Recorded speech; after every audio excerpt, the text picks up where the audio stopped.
This is really about being free to create what you want your life to look like.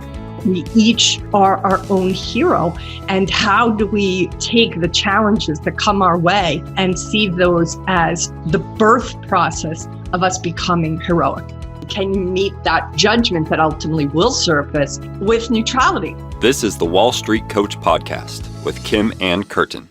Aloha traders. Thank you so much for watching my podcast. I would love to have you sign up for my trader check-in. This is it right here. This trader check-in is really going to help you understand where you're at emotionally, psychologically before your trading day begins. Go to tradercheckin.com and sign up for it for free. It's a great way to just do a litmus test on how neutral you are before the day begins. Additionally, if you like this podcast, please subscribe, please give us a like, and hit that bell if you want to be notified when our new podcasts drop. Now enjoy this amazing interview with Victoria Loorz. Welcome back, everybody, to the Wall Street Coach Podcast. My name is Ann Curtin, and today I am just so honored to have Victoria Loorz with me. She is the author of my current new favorite book, Church of the Wild. This book has just absolutely given me just so much encouragement to get back out there into nature. Even though I live in Hawaii, I can also sometimes work too much.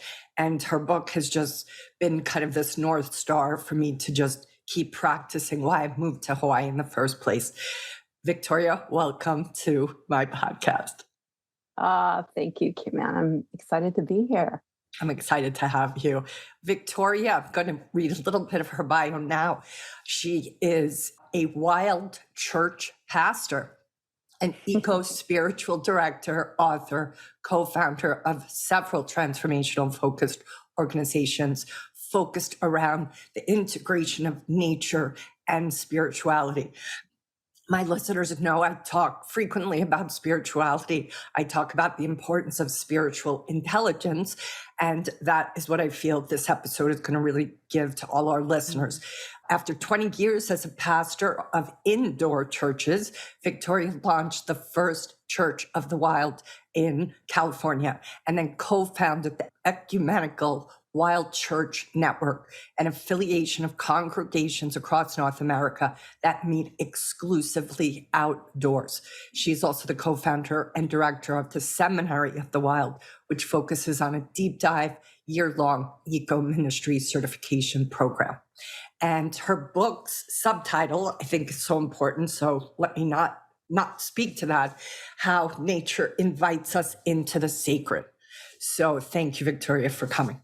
I'm excited to be here. How fun. I do many podcasts, but I think this is the first time I've been able to address this issue of the demands on our time to fulfill our calling within our vocations and also stay in deep connection and relationship with our own hearts, with our place, and that relationship is sacred. So I'm excited with this particular audience to engage in these questions. I'm so glad. I feel because of the challenges traders have, especially the requirement of how much screen time they have to consistently invest in to be prepared, to be competent at what they have to do. I can often hear there's a lack of exposure to nature. And there are traders who are very in tune to the importance of nature. And they definitely seem to me to be outliers among a lot of traders. So what I think I just want to start to speak to is if somebody hasn't perhaps had this intimate connection with nature yet, I've had many intimate moments in nature that reminds me to go back to it. You speak in the book about those intimate moments of connection while you were in nature. But for somebody who's like, really, is that possible? What would you say to enroll them at considering that as a place to find an experience that perhaps you can't talk about unless you live it? Ah, that's so true. But it's kind of like everything. But, we are nature, Mm. so even the word nature sort of has a separation built into it. We're just a species among many species on this planet who has a lot of power to dominate and control in a way that other species don't. But we are created, like we are just beings in relationship with all the others, the rain, the moon, the grasshoppers, the food that's grown, the air. And we've created a way to separate ourselves. We've created a way to see ourselves as separate and to live as if we're separate, even though we sort of know in the back of our minds, like, yeah, our food needs to be grown and we need the sun to make the food grow. And I don't like it when it's cold. We have this sense of, oh, yeah, sure, we're connected. But to really lean into that is something that all of us are. All of us have that capacity. And all of us probably, if we sat back and remembered when we were little, that we had experiences of deep connection, and that at some point in our life, we shifted our focus from that connection with the rest of the natural world in particular to, our own agendas. Yeah. One of the first questions that I ask groups when I work with them, either online or in person, is tell me about the land who raised you. Mhm. No. And it's a question that few of us have never been asked before. And yet, if you just take a second, go, oh, wow, my parents, my grandparents raised me, but also there was that tree that I always retreated to down the street, or it was the prairie that I'd hide in the grass. And people generally have an answer to that if they think about it for a moment and remember there's something in our bodies that say, oh, right, that is part of who I am. Yeah. Yeah. And even as a city girl, I was born in Brooklyn. I have distinct memories of the blanket that my mother used to put down in the park. And we would sit Mm. and, she would play the guitar and that kind of thing. And even the streets of Brooklyn, my grandmother lived around the corner from me. There were certain, I could walk around the corner. I wasn't allowed to cross the street as a 5-year-old. But that was the land. The landscape was all the neighbors knew each other. All the Mm-hmm. delis would be like, oh, this is Mary's daughter. Like, even in a city, there's a land, so to speak, or a park. Right. Or, yeah. Or the rain, or the crows, or the grasshoppers, or the moon, or the stars, or the wind, Absolutely. like, or even the concrete. I mean, Yeah. all things are, belong here. The stoops. And yes, some have been distorted and are now not helpful for the other species, and some are. And so that's the difference versus human and everybody else. Yeah. That's a false dichotomy that is actually damaging. I mean, we can kind of see the damage on our planet with the reality of biodiversity loss, bioregion loss, habitat loss, Yeah. climate change. All of these things are becoming more and more obvious. What's less obvious is the impact that separation has on our own souls, Yeah. on our own spirituality, on our own sort of aliveness. Yep. And it's as significant as what's happening externally, what's happening internally. And a lot of that is, it's what gives us permission to overwork because we feel that disconnection. It's what is underneath, I think, a lot of the loneliness that we feel, Yes. that all of us feel just in our culture because of, I'm grateful for the deep connection that we're able to continue to have because of our digital connectivity. Right. There's something I'm authentically grateful for. Yeah. The pandemic would have been impossible, at least very difficult without it. All of my work is done on Zoom online. Even though we're talking about being out in nature, we are connecting globally through these technology, gifts that are part of the evolving reality of life. Yeah.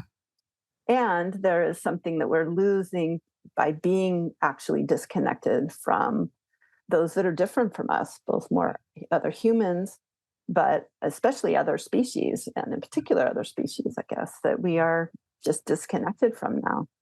And that word Go ahead. Yeah. Now, I was just going to say that word disconnection, I think, is important because it helped me to think differently about what religion is.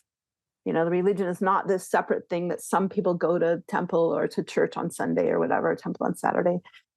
It means, like, the etymology of the word, which I'm always a geek about, Yeah. means religios is the Latin word, re again, and legios is like a ligament. It's like a connector. And so it's reconnection. And so it's really, there's something about humans that need ritual and ceremony and reminders to reconnect because there's something about us that disconnects. And so instead of like even demonizing the disconnection and like just beating yourself up, I never get out anymore. Right. Right. Just going, oh, that's part of the rhythm, the rhythm, I might say of exile and return, the rhythm of disconnection, and then going, I'm feeling too disconnected. I need to reconnect. It's a rhythm. It's a coming back together. Anyone who's ever been married knows this rhythm is necessary of the disconnection and the reconnection. Yeah. And it's part of being human. It's religion has been in that sense of religios, of reconnection, is part of humanity. We see it in ancient, cave drawings, this sense of the reconnection with, and how we define what the divine is, what the sacred is, that has a, nobody knows what it is. We all have approximate experiences and we use good enough words. And that's less important than the actual experience of knowing that we are deeply interconnected. Yeah. And that interconnection itself, my book goes into, I think, is the presence of the holy. Yeah. And so it's not just that nature is holy, and we need to be in nature so that we can be connected to holy. It's that the connection itself is the presence of the sacred. And so just being connected with the rain, with the spider that's in your bathroom, like whatever that is in a I-thou kind of relationship. Yes. And to really tap into that and to create space for that. And that can be small spaces, and then the yearning gets to have more and more of that space of, some people call it meditation, some people call it worship, some people call it silence, care, what we call it, but we're talking about the same thing, is a moment of knowing that we are interconnected with a whole that is way larger than our own, what we normally can see. And that perspective and that way of connecting with something larger than us is not only a good idea because it's a good idea, it actually gives us more capacity to love. Mm. It gives us more capacity to be present in what we love and who we love and how we go about our lives that we love. And I would say it actually engenders big picture thinking and allows us to be more creative. Our audience are traders who need to see the big picture and also see the small details. But that, I think, if you begin to really experience big picture experiences or larger than you experiences, that helps you, I think, integrate what they have to look at, which is a global marketplace. That's a big picture. Right. Yeah. And it's part of that, it's like leaving the village and coming back to the village is the way our ancestors might have talked about it. But it's like seeing the big picture. You can't stay at the big picture all the time. You can't stay in those holy moments even all the time. No. You come back. You see the big picture, then that gives you energy to go back into the small picture. And the small picture, I call it, one of my chapters is called The Courtship of the Particular. It's like we don't just say, oh, I love children, I love the earth. Right. You can say that, but really it's about falling in love. And you fall in love with a particular child. You fall in love with a particular human, other adult human. You fall in love with a particular place or a particular being. And as you fall in love with any, then you expand your capacity to see, know, love, interact with the whole, and back again. As you engage on that big picture, then you have greater energy and creativity and perspective to be able to go back into the particular where you have been called to be in service to, not just your own wealth or your own well-being, but it's connected with the collective in some ways. Maybe it's more direct in some areas of your life than others, but to lose that perspective of the interconnectivity is a spiral into that sense of loneliness and disconnection and not belonging. Like, it's essential. It's not just a cool little spiritual journey. It's something that's just part of being alive. For sure.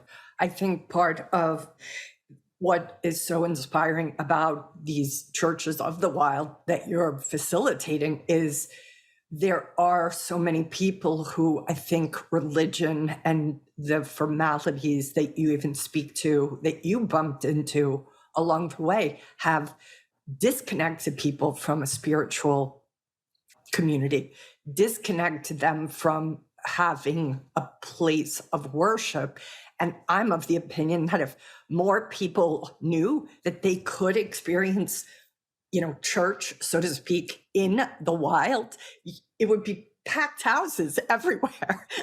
But I just don't think people know that this even happened. Yeah. Talk a little bit about just even that, so the listeners have a context of like, wait a minute, you're saying church in the woods, at the beach? Like, just talk a little bit about that and what it looks like. Yeah, I mean, I could talk all day about that, but I can, it's like, I think our institutional religions often are the opposite of reconnection. They're all about disconnection. It's disreligion, really, unreligion. Because it's like, it turns into this us versus them. My way's right, your way's wrong. And we are humans. We tend to do this when it's really about the very opposite of that. And so there's something about immersing ourselves in a community with other people with intentionality of like, you know what? I mean, I hear all the time people say, well, religion, nature is my religion. The forest, the beach, the ocean, that's my church. And I'm like, yeah, I'm with you. Let's just name it for what it is. Let's just do it. Yeah. But there's something about going, and anyone can do this. We've all maybe experienced moments of just like a beautiful sunrise, or a moment where, like I talk about in the book, a moment where a deer looks at you eye to eye. These are like these little sacred glimpses.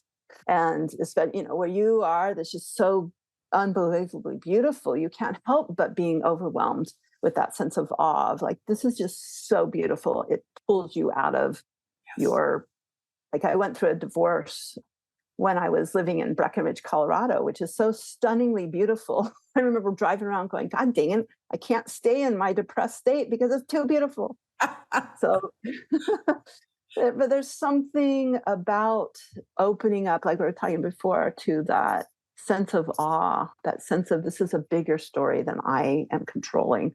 Yes. And to experience, to just call that church, just call it, name it for what it is, name that as reconnector, religios, religion, and practice it with an intentionality is actually pretty phenomenal. The first time I decided I'm just going to do this, I just gathered some people. I left. I was within the church at that point. Although earlier in my career, I worked in the corporate world. But I left working in the church within the institution, and people just gathered with me outside of off of a hiking trail, basically.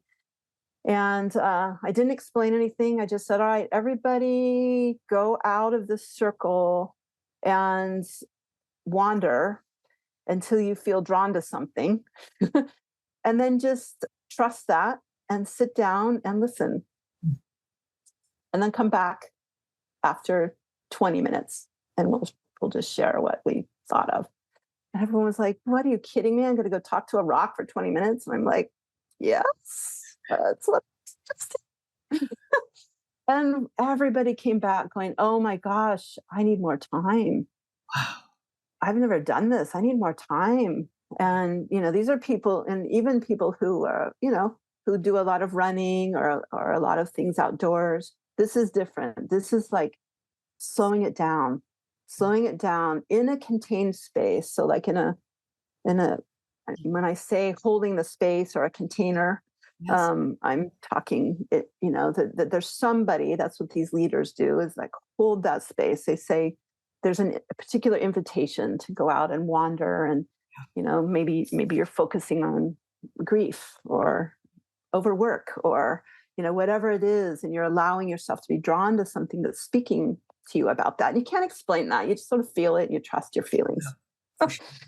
And then as you settle down and that space is held, so like those to-do lists that always come and attack you, the to-do list kind of quiet when I've got 45 minutes here. Nothing is expected of me except that when I come back in 45 minutes, I'm going to share what comes up for me. Yeah. And there's something about that allows people to really and be receptive and to listen and to experience, at the very least, a moment of silence. Yeah, for sure. And then people come back together into a circle and share their experience. It's really phenomenal. Like without a bunch of there's zero dogma, there's zero rules really. The only rule I always say is don't second guess yourself. Just go with it. Yeah. And people come back with just profound insights and poetry and like experiences that become transformational. And it's such a simple practice. Like literally you could go out and do that, what I just said. But there's a movement happening. When I first started it, it was like, all right, I'm sort of making this up. And then I started meeting others who felt exactly the same and thought, I'm making this up. I'm the only one doing this. I guess I'm a heretic, but whatever. And we kept meeting each other going, wait, you're doing the same thing? You're doing the same thing? And then we knew there was something bigger going on. There was some bigger story that we were tapping into.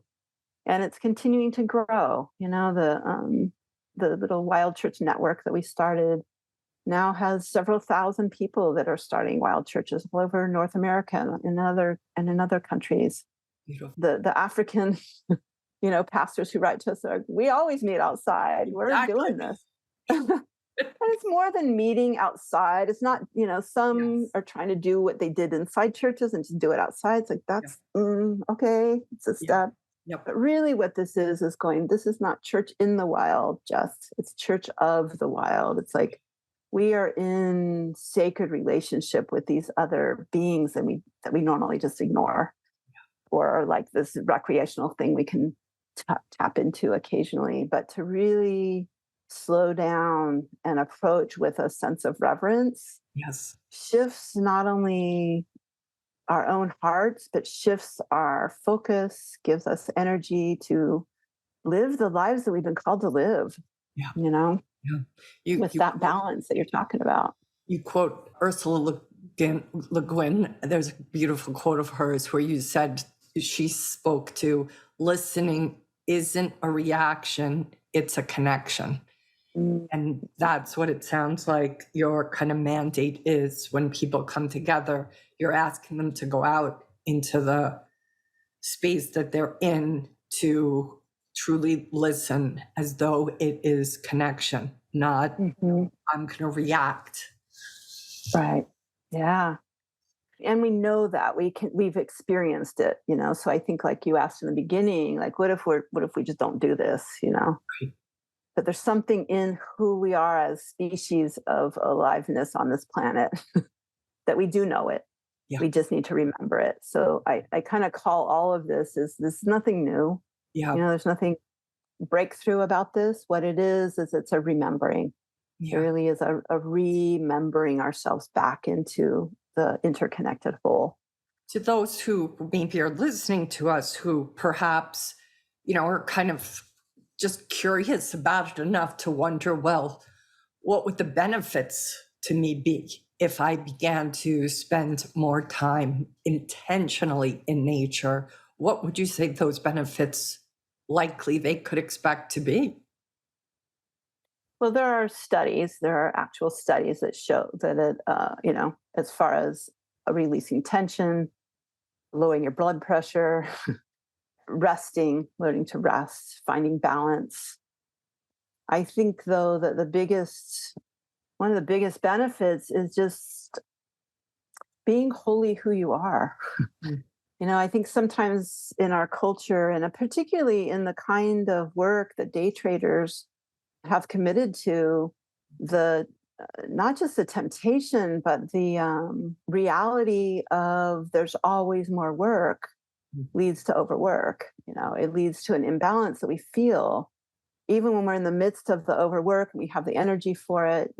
Even though I'm not in that kind of financial stress world, and I fully committed to this work, I still overwork. I still struggle with it. I mean, it's embedded in our cells from generations of institutionalized capitalism. Like it's just is Yep. part of our culture. And so, but I'm always a little uncomfortable, even, and sometimes a lot uncomfortable with like this. I'm not living out what I want my life to be. Yeah. And I'm not fully who I want to be. And irrational, it's like we know who we are by our relationships, by what's mirrored back to us.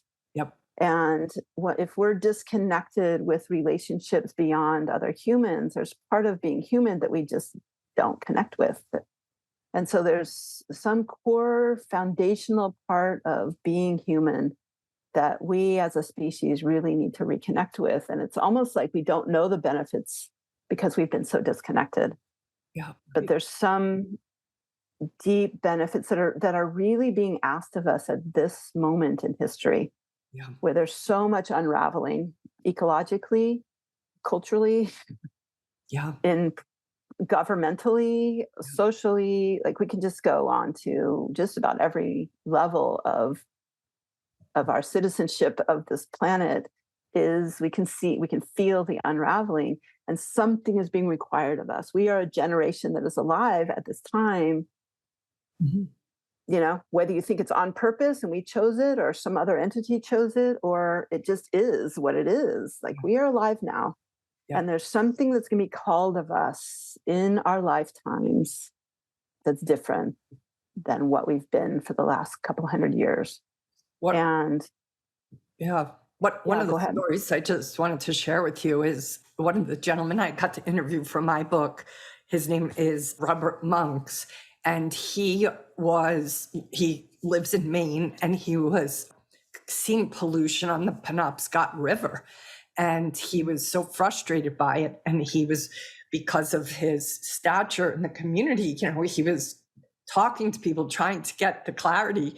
And then one day across his desk came, paperwork for he was on the board of a paper company that in the end was the contributing polluter to that Penobscot River.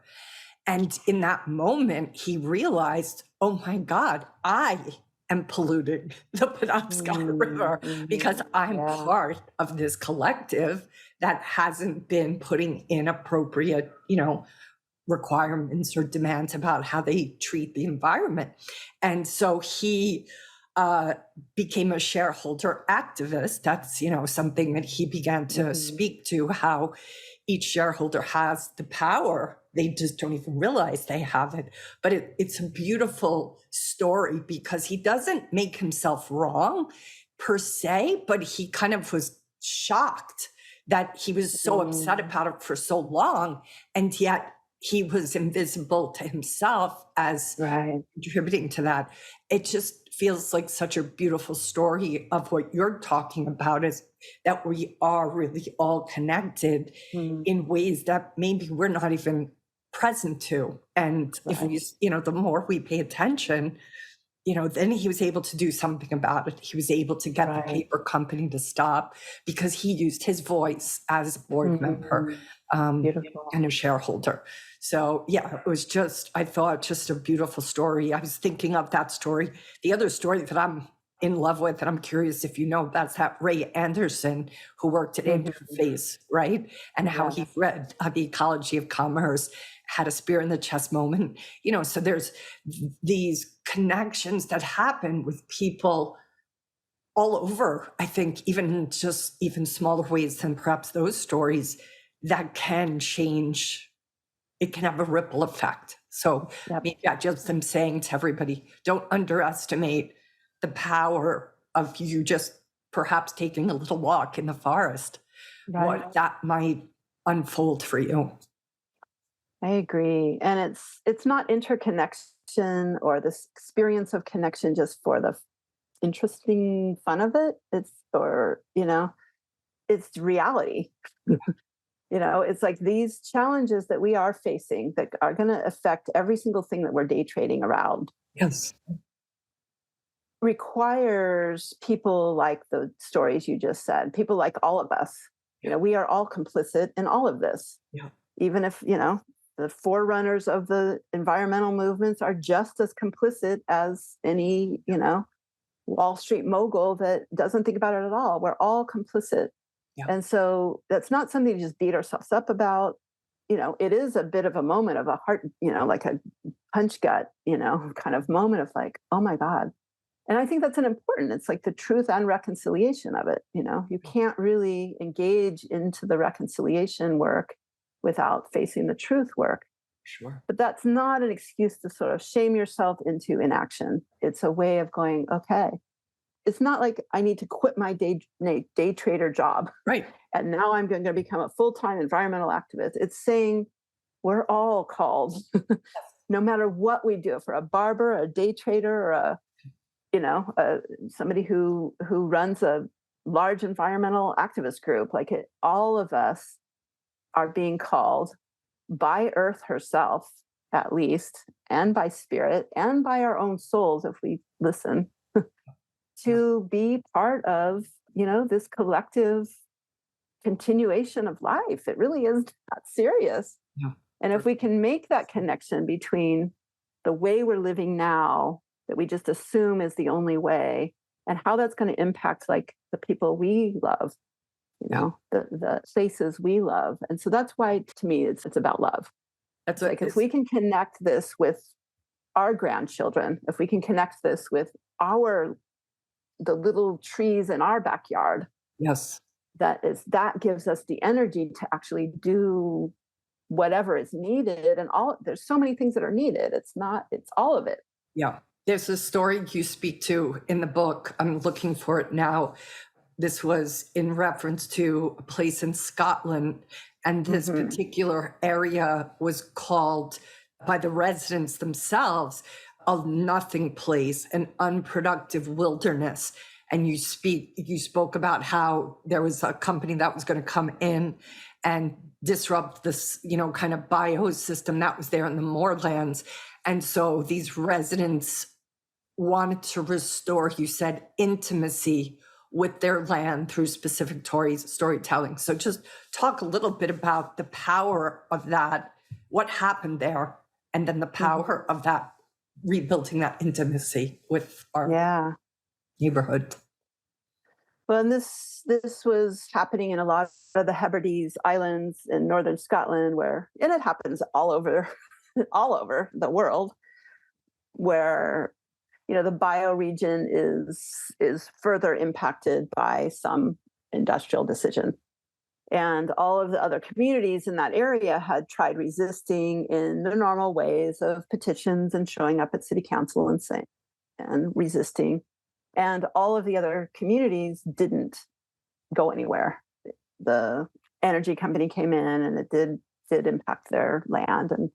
But this one community in the Isle of Lewis tried something different. They instead said, these normal ways are not working. What we need is for people to fall in love again with this place, to call it a nothing land, to not have connection with it is the core problem here.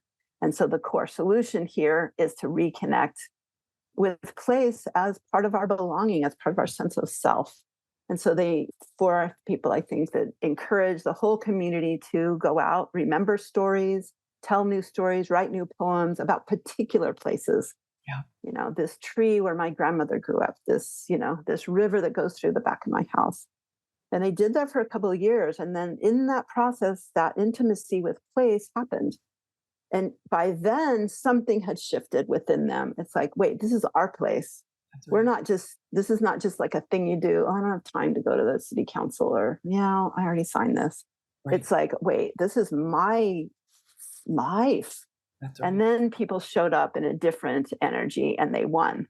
Yeah. And so and they weren't just resisting. It was an energy company putting in wind turbines. So it's not like just resisting wind turbines or any development. It was like corporate, so it's like that's just taking more, it's more extraction.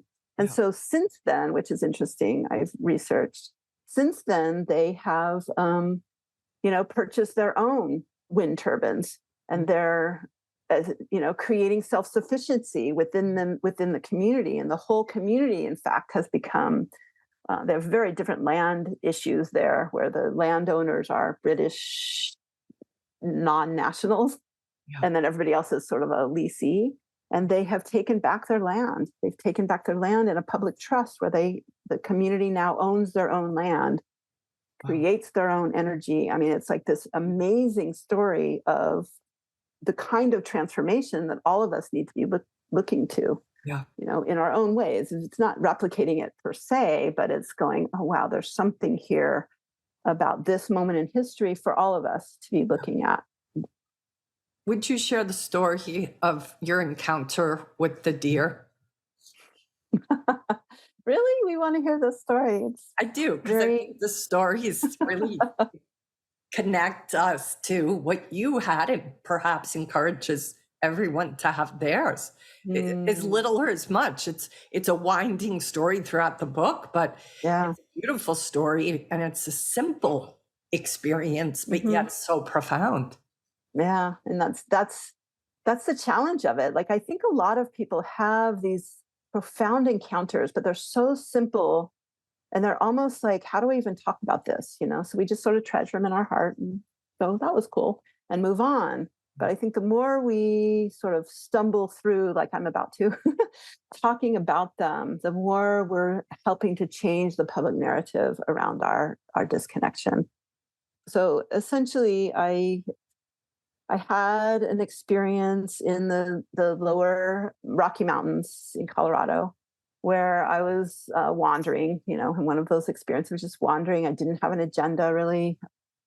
And gosh, how to tell this quickly. So I basically had an experience where I saw a deer cross the trail, and I decided to follow her, and scrambled up this little embankment, and figured by the time I scrambled up there, she'd be gone. But instead, she was like standing there, like 15 feet away from me, just waiting to look at me. And anybody who's encountered a deer, those like intense moments of like staring at each other. They're trying to check out, are you going to kill me?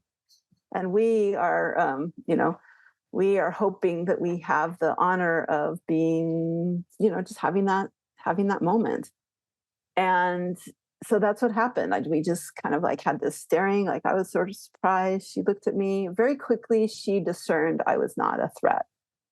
She kind of twitched her ears and started looking around, nibbling on leaves. And it started raining. I pulled a little closer to her just to get under the tree. She didn't move. Eventually, after about, it was maybe 10, 15 minutes, she all of a sudden, looking straight at me, buckled her front legs and then her back legs and laid down. I was like, wait, what? And yeah, it was just this profound connection. And I stayed there for about, I don't know, another half an hour or so. And eventually it was starting to get dark, and she was laying down for the night. And, eventually I was like, well, I gotta go, but thank you.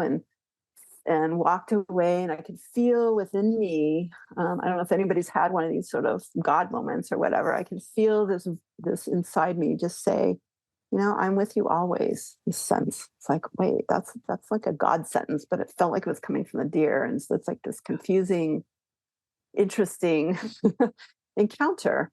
And I wasn't sure what to make of it, other than this cool thing that this deer trusted me. Yeah. Just so that I didn't think it was like just this off moment and forgot about it. The same exact thing happened the next day with a different deer. And it happened again the third day that I was there. The third time it happened, it was all morning.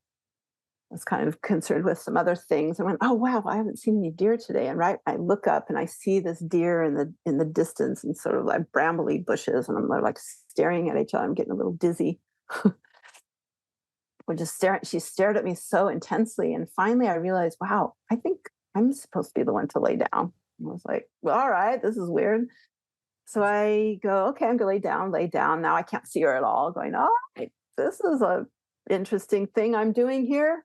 And as I'm laying there, I mean, maybe 5 minutes later, she comes up to me and comes right at the edge of the little bushes that I was near and looks down at me. And like I stopped breathing. It was just like, whoa, there's something else going on here. There's something more than this interesting, like, whoa, there's a deer that I'm not going to begin to try to explain. But I think you can just people feel it when they can feel it. And Sure. I stopped breathing, just like, oh my God, there's something here. And then, she stared at me, twitched her ears again, took a few bites, went out to the meadow, and I followed her out to the meadow. And she did the same thing. She laid down. I'm so bad at distance, but not that far from her. And I sit down, it starts raining. We sit there in the meadow together. I mean, it was like an hour. Wow. And to the point where I didn't even know deer could do this. Like she's laying down all four legs, just like stretched out, completely relaxed. And we are just like two beings in a meadow together. It was astonishing. And, as I finally, when it starts getting dark again, I head back to the cabin where I was staying and practically ran into a moose, which would have been the story in and of itself. But it was like the deer were this was something so sacred that even running into a deer, I felt like it was a dream by the Absolutely. and then I started pursuing, like, oh, I'd tell some people about it and they're like, oh, you're like the deer whisperer. I'm like, yeah. And for 5 years, like every time I tried to pursue deer, like they'd run from me and everybody else would encounter deer that I was with. Wow. And I tried to, like, what does this mean? And even talked to some indigenous people that I had met at a conference who were from the deer clan. Like, this happened to me. Like, what is it? Right. And they're like, I don't know. That's some great medicine. I'm like, okay, yeah, but what does it mean? And then I moved from Southern California to Northern Washington. And I'd sort of forgotten about this pursuit and this longing. But I moved into this house, and I had friends help me move in, and then they left. And then I'm like, oh man, it's dark now. I got to go out and return the moving truck, grab the keys, run out the front door, and almost trip on a deer that's laying down at the end of my stairs. Which began a 3-year relationship with a particular deer mama and her babies. And then the next year, her babies, and then their babies, and then their babies. So this whole extended family, the deer mamas would bring their babies for me to, I would say, fawn sit. Wow.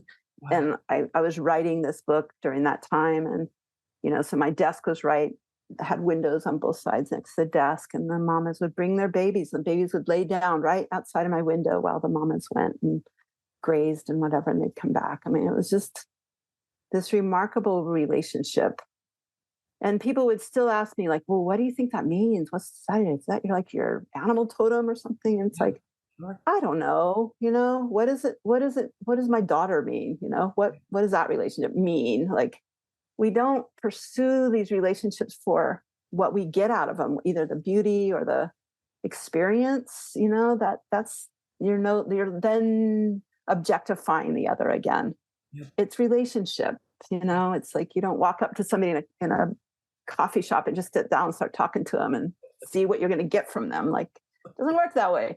Nope. And it's the same with other parts of life, that it's not just about, what the experience means. It's entering into relationship, which is the core of life. Yeah. Yep. So For sure. Victoria, thank you so much for sharing that story, all the stories that you share in this absolutely beautiful book. I invite everybody who's listening, if you are seeking connection with whatever that which is larger than you is, please consider her book. Please consider what she spoke to today. This concept of just intentional experience with nature. And I promise you will be nourished in a way you didn't even know you were starving for. So beautiful way to say it. Thank you so much. What a gift. So much. Bye-bye. And hopefully we can stay in touch, and I'll have you back on if you're willing. That would be wonderful. Thank you so much. Many blessings to you. You too. You too. This has been the Wall Street Coach Podcast with Ann Curtin. You can find out more about her and her team online at thewallstreetcoach.com. If you've enjoyed this podcast, please consider leaving a 5-star review on iTunes. Thank you for listening.